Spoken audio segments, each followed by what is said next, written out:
galduta egitea lortuta, pues, ez diozu garrantzik ematen ez, porrotorri.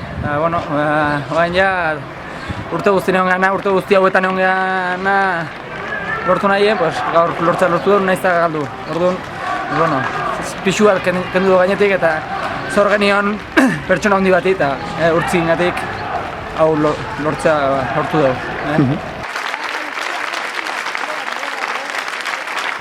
Bueno, nahiago nun irabaztea galdu baino, bueno, bai, azkenean lortu den helburua ez da gaur partidon batik bakarrik. Eztan da denboraldi osoko lana eta azkenean nik pentsatzen dut merezi duela hilotzea.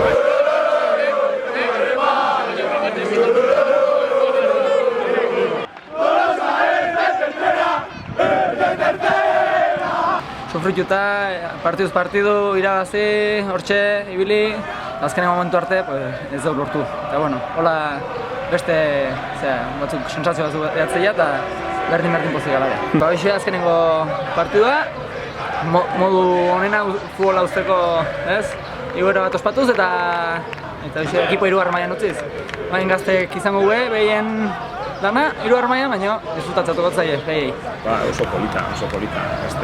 Azkenean ni denboraldi hasieran hori nahi nunde bai, ez bakarrik hilo, baizik eta jendea etortzea, engantzatzea berriro, eta pena ematen dizu daukagun instalazioekin eta ikustea iaia gutxik askotan, eta aurten lortu da berriro jendea izatzen.